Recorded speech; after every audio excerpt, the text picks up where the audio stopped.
A chill hung in the city air as the streets buzzed with Friday night energy. Neon lights shimmered off wet pavement like a painting in motion. Outside Club Rain, the most exclusive spot in the city, a sea of velvet ropes divided dreams from access. Stationed at the entrance was Marcus, 6'5", built like a linebacker and known as the Wall by regulars. His black shirt clung to a torso carved by years of discipline. His eyes, sharp and weary, scanned the line with military precision. Tonight wasn't just another shift. Marcus's mind was elsewhere, on the overdue rent notice tucked under his couch, on the missed call from his daughter's school, on the unanswered voicemail from the bank. Every muscle in his body screamed fatigue, but his resolve was ironclad. He'd promised himself, no mistakes tonight, not even small ones. As the line twisted down the sidewalk and laughter spilled into the night, a sleek black SUV crept to the curb. Its engine purred like a lion preparing to pounce.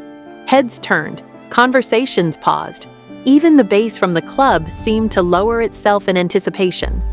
The back door opened with quiet elegance, and out stepped Sean Diddy Combs. No massive entourage, no flashy gestures. Just Diddy himself, calm, poised, dressed in a black designer coat with subtle diamonds glinting on his wrist. His presence was magnetic, commanding attention without saying a word. As he approached the entrance, the air around the velvet rope seemed to charge with electricity. Some recognized him instantly.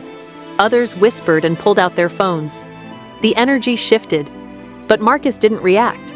As Diddy stepped forward, Marcus's arm lifted instinctively, a silent stop sign forged from years of unshakable protocol. Diddy halted, one eyebrow raised ever so slightly. The silence between them spoke volumes. Marcus didn't flinch. He tapped the iPad in his hand, scrolling through names, VIPs, promoters, influencers, regulars. Combs wasn't there. No mention, no alert, not even an alias. Rain began to mist down, soft and persistent. Diddy stood beneath it like he belonged to the moment, unaffected and unbothered. He didn't speak. He didn't gesture. He simply waited, his expression unreadable. Marcus stayed firm. A shadow of doubt flickered in his chest, but the rules were clear. No name, no entry. The line behind the velvet rope began to tremble with energy. A girl in silver heels clutched her boyfriend's arm, her voice barely above a whisper. "Is that Diddy?" People craned their necks, lifted their phones, captured the moment. The buzz turned to murmurs into questions. Kyle, the younger bouncer on the side, glanced toward Marcus. His expression was a mix of confusion and panic. He gestured subtly as if asking, "Are you sure?" Marcus didn't respond. His jaw tightened. His eyes stayed fixed ahead. It wasn't about ego, it was about control. The line was already starting to wobble, and once it snapped, chaos would follow. Inside Marcus, a storm brewed. His life wasn't glamorous. By day, he worked deliveries. By night, he guarded velvet ropes between the elite and the eager. The job paid okay, enough to support his daughter after the divorce, enough to keep him from slipping into the past. 3 years ago, a decision cost him everything. He'd let a smooth-talking rapper with a fake manager inside, only for a fight to erupt that injured 2 guests and ruined a VIP party. He was nearly fired. Since then, he'd lived by one rule: no exceptions, no risks, protect the door, protect the job, protect your life. Tonight was no different. Or so he thought. Diddy didn't argue. He didn't show anger or indignation. He simply stood there, calm, composed. His eyes met Marcus's, searching not for permission, but for understanding. The crowd behind them was growing louder now.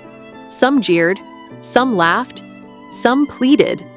A couple of girls shouted Diddy's name, hoping he'd wave. But Diddy didn't move. He waited, and that wait was louder than any voice in the crowd. It was a test of patience, a test of poise, a test of Marcus's judgment.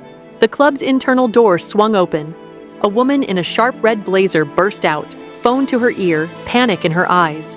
Her gaze fell on the scene at the door and immediately locked on Marcus. Her lips moved quickly, mouthing, "Let him in," as she waved frantically. Then, Marcus saw her point directly at Diddy. Marcus's eyes dropped to the iPad one last time, then back to Diddy's face. The realization came not as a jolt, but as a slow, sinking weight in his stomach. The smooth demeanor, the quiet power, the man whose music echoed inside the club every night, the man who was the culture. He had just denied entry to Sean Combs. The rope dropped. Marcus stepped back, suddenly smaller than he'd ever felt in his life. Diddy stepped forward, not smug, not sarcastic, just still. As he passed, their shoulders nearly touched. Marcus could feel the heat of the moment pulsing in his ears.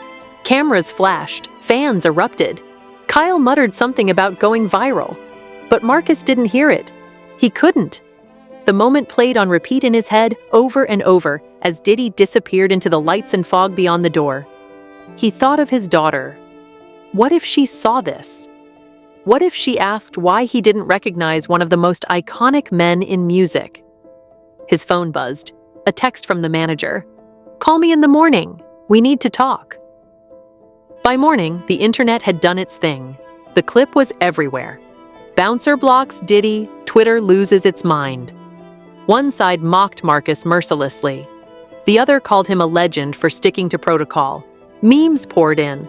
Then came Diddy's post. A simple video, him laughing in the backseat of a car.